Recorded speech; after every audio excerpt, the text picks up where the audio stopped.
Hello and welcome to बिटेनिंग। साथ में मिलके शुरू करते हैं जिंदगी की दूसरी इनिंग। और बिटकॉइन 64,000 यूएस डॉलर को थोड़ी देर के लिए टच करके वापस आ गया।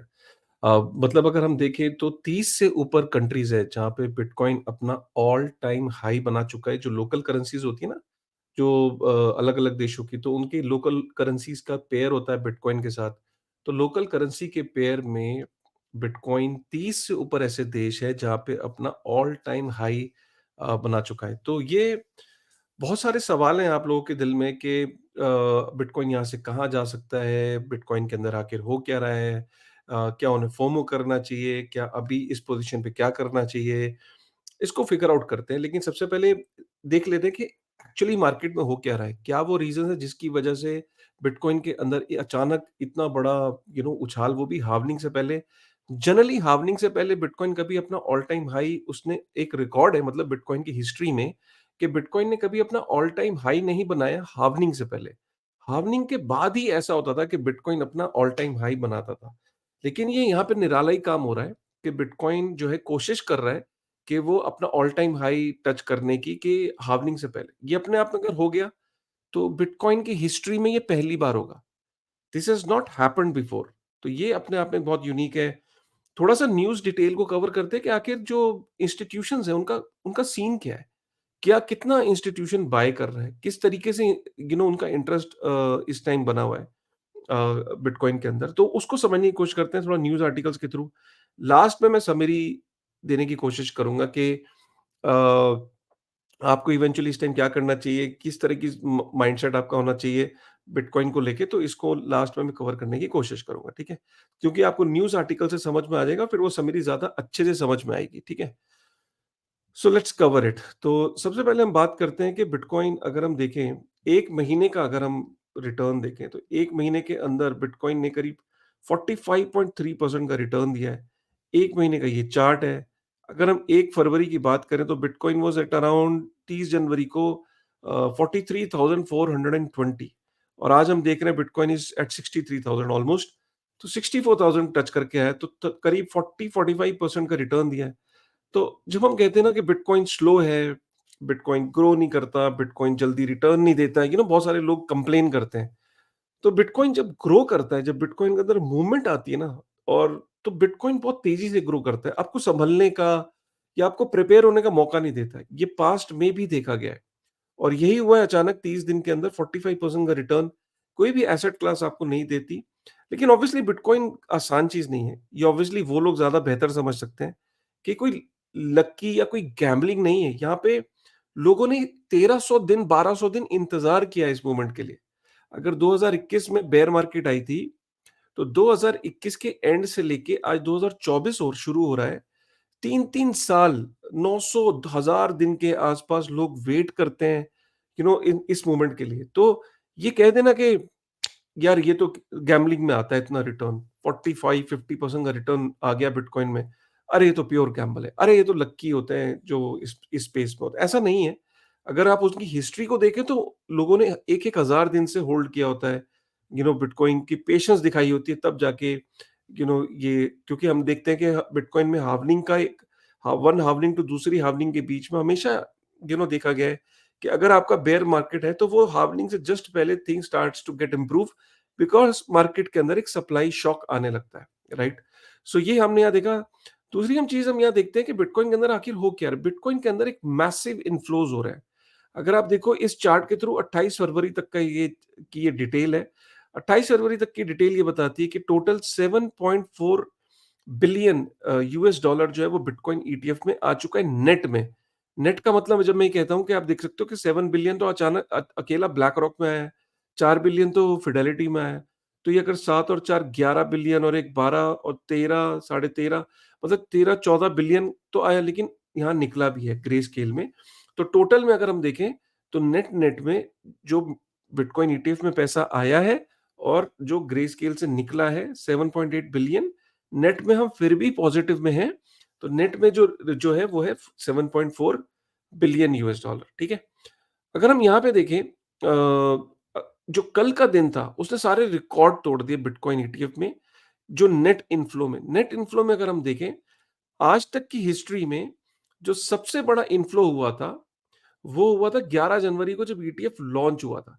जब ईटीएफ लॉन्च हुआ था तो उस दिन नेट इन्फ्लो जो था वो 655 मिलियन यूएस डॉलर बिटकॉइन के ईटीएफ में एंटर किया था।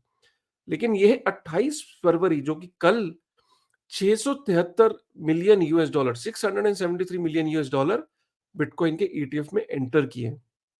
तो ये इसने सारे पिछले रिकॉर्ड तोड़ दिए। तो यही कारण है कि जब इतना बड़ा पैसा बिटकॉइन के ईटीएफ में एंटर हुआ है, तो ऑब्वियसली उसका इम्पैक्ट आपको मार्केट में देखने को मिल रहा है। और आप देख सकते हो पिछले 26 जनवरी से अगर आप देखें, तो सिर्फ 1 दिन हुआ है जब आउटफ्लो ज़्यादा हुआ है। अदरवाइज़ ये डोनेट करती है कि ब्लैक ये रिप्रेज़ेंट करती है कि आपका जो इन्फ्लो है वो ज़्यादा है, ठीक है?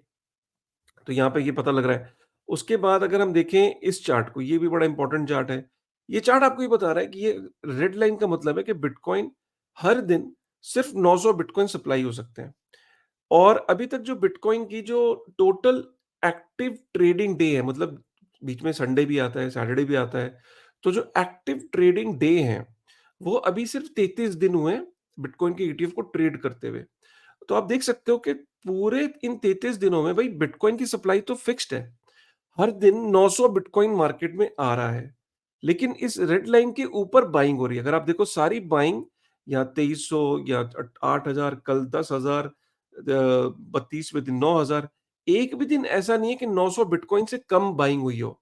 हर दिन 900 बिटकॉइन से ज्यादा बाइंग हो रही है बिटकॉइन ईटीएफ की जो कंपनीज है। तो इससे पता लगता है कि सप्लाई फिक्स्ड है। और ये सप्लाई अप्रैल के बाद 900 बिटकॉइन जो हैं, ये 450 बिटकॉइन हो जाएँगे, जो सप्लाई में आएँगे पर डे। तो उस हिसाब से अगर आप देखो तो हर दिन डिमांड ज़्यादा है और सप्लाई कम है, जो कि अप्रैल के बाद हाल्वेनिंग के बाद आधी रह जाएगी, राइट?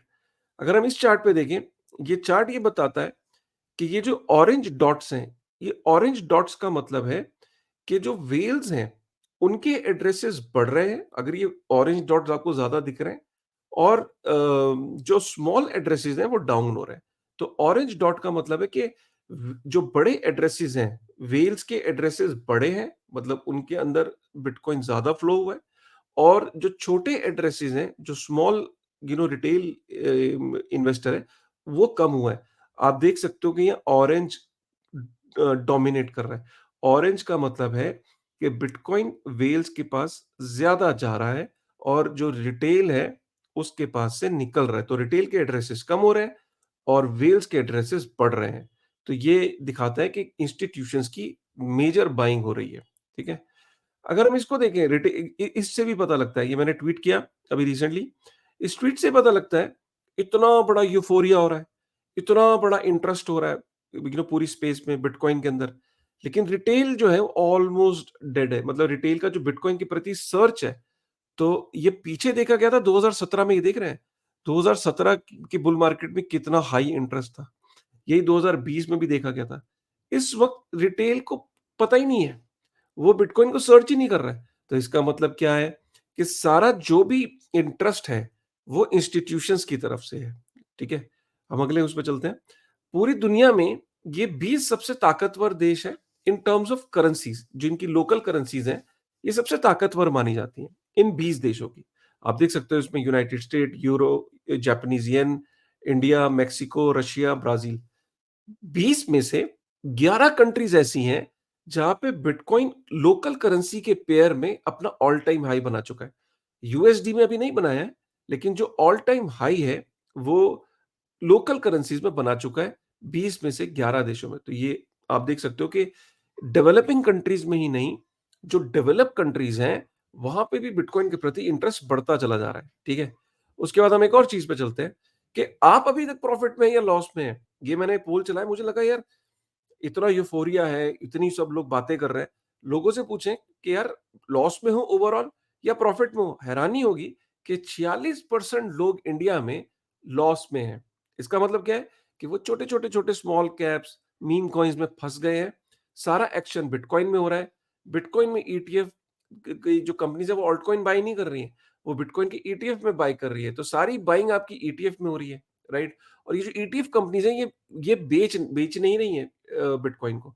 ना इन्होंने इंटेंट ज़ाहिर करी है, सिर्फ़ पैसा डाली जा रही है। जब पैसा डल रहा है तो बिटकॉइन में आप वो मूवमेंट देख रहे हो ऑल्ट कॉइन्स में मूवमेंट नहीं देख रहे हो। पहले क्या होता था कि जो व्हेल्स होती थी, पहले बिटकॉइन में पंप करती थी, बिटकॉइन में पैसा डालती थी, बिटकॉइन पंप होता था, फिर बिटकॉइन से पैसा निकालती थी और ऑल्ट कॉइन्स में डालती थी। यहाँ पे इंस्टीट्यूशंस जो कि ईटीएफ हैं, वो बिटकॉइन के अंदर पैसा डाल रहे हैं, बिटकॉइन पंप कर रहा है और वो बिटकॉइन से पैसा नहीं निकाल रहे क्योंकि उन्हें ऑल्ट कॉइन्स में पैसा डालना नहीं है। तो ये साइकिल थोड़ी-सी इसलिए डिफरेंट है कि यहाँ जो व्हेल्स हैं, वो बिटकॉइन ईटीएफ है। यहाँ नॉर्मल व्हेल्स नहीं है। वो नॉर्मल क्रिप्टो की जो व्हेल्स होती थी, पहले बिटकॉइन में डालती थी, पैसा निकालती थी, फिर अपना प्रॉफिट बुक करती थी, फिर वो ऑल्ट इथेरियम में डालती थी, फिर ऑल्ट कॉइन्स में डालती थी और फिर मीम कॉइन्स में डालती थी या स्मॉल कैप्स में डालती थी।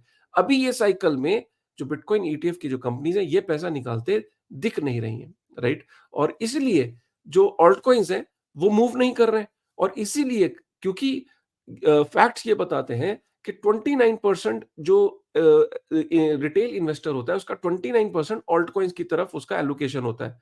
वही जो इंस्टीट्यूशंस होते हैं, उनका सिर्फ 5% होता है। तो रिटेल जो है, वो 29% एलोकेशन के कारण उसका अभी तक 46% वो लॉस में है। राइट, तो ये बहुत इंपॉर्टेंट बात है आपको समझने वाली, ठीक है। उसके बाद एल सल्वाडोर कह रहा है कि भाई बिटकॉइन बेचोगे, अब तो तुम प्रॉफिट में आ गए, 40% प्रॉफिट में हो। मतलब यहाँ प्रॉफिट का ये आलम है कि वो 60 मिलियन यूएस डॉलर जो है वो प्रॉफिट में चला गया है, राइट।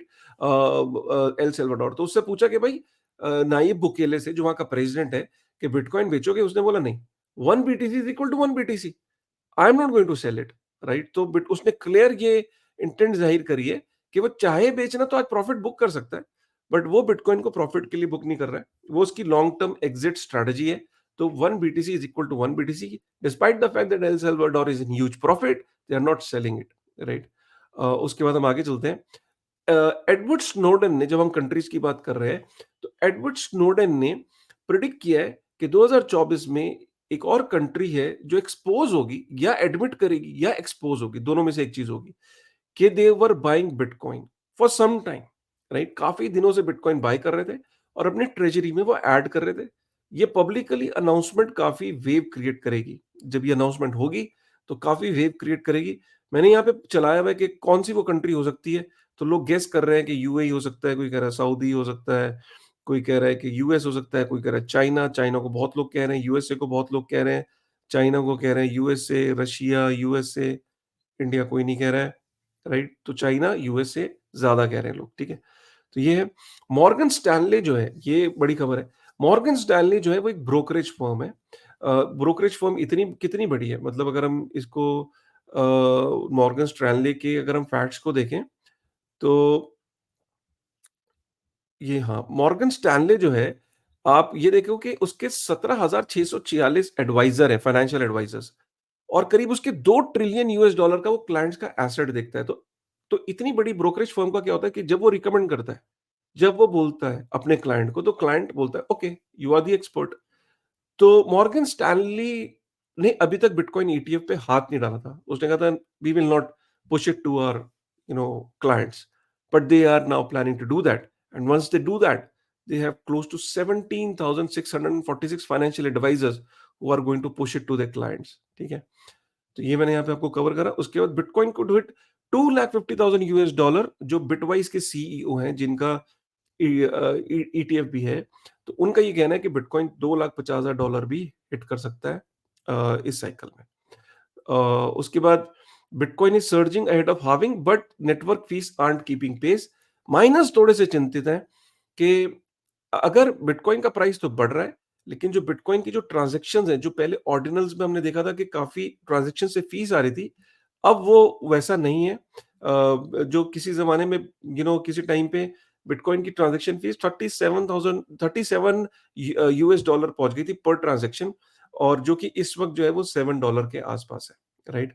सो अगर माइनस को ही लग रहा है कि अगर हार्वनिंग आ गई और एकदम ट्रांजैक्शन फीस अगर पैसा रिकवर नहीं हुआ, तो माइनिंग के उनको माइनर्स को they can fear losses on daily basis, and they might have to sell bitcoin to recover their losses. So ये माइनर्स का कंसर्न है कि ट्रांजैक्शन फीस नहीं बढ़ रही है, डिस्पाइट द फैक्ट कि बिटकॉइन का प्राइस बढ़ रहा है, but only time will tell कि व्हाट हैपेंस आफ्टर हार्वनिंग। और हमने देखा है पिछली हार्वनिंग्स में भी हिकअप्स आते हैं, जहाँ पे माइनर अपने कॉस्ट को रिकवर करने के लिए जनरली बिटकॉइन को सेल करता है। माइक्रो स्ट्रैटेजी की बात करें, तो माइक्रो स्ट्रैटेजी के का जो प्रॉफिट का जो करंट जो वैल्यूएशन है, उसकी जो टोटल इन्वेस्टमेंट की वो 12 बिलियन यूएस डॉलर पे पहुँच गई है। उसने 6 billion micro strategy 6 billion invest किया था आज की डेट में।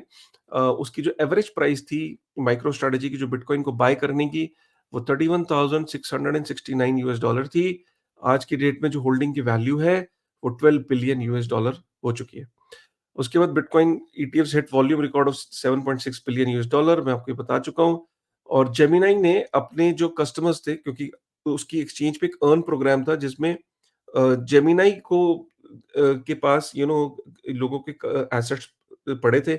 जेमिनाई जो थी वो आगे यू नो उन 1 बिल व जो एक्सचेंज थी, जेमिनी का जो जो प्रोडक्ट था जिसमें लोग बिटकॉइन को स्टेक करते थे, फिर उसमें से वो इंटरेस्ट जनरेट करते थे, तो वो जेनेसिस के पास जेमिनी के सारे कस्टमर्स के अकाउंट थे। जेनेसिस जो थी वो हमने देखा था कि पीछे बैंकरप्ट हो गई थी।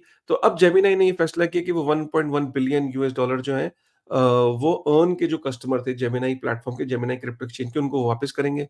एंड दे विल आल्सो पे 37 million US dollar as fine, जो कि उन्होंने सेटल कर लिया केस, क्योंकि कहीं न कहीं वो अनरजिस्टर्ड सिक्योरिटीज़ में ही आता था, ये जो अर्न प्रोग्राम था, तो जिसको उन्होंने सेटल कर लिया और अपने कस्टमर्स को भी पैसा वापस कर दिया है। सो ये इम्पोर्टेंट न्यूज़ है। और जब इतना बड़ा वॉल्यूम आया, इतने ज़्यादा लोग यू नो कॉइनबेस पे भी काफ़ी सारे लोगों ने एप्लीकेशंस को डाउनलोड किया, तो ऑब्वियसली कॉइनबेस की एप्लीकेशन जो है वो क्रैश कर गई।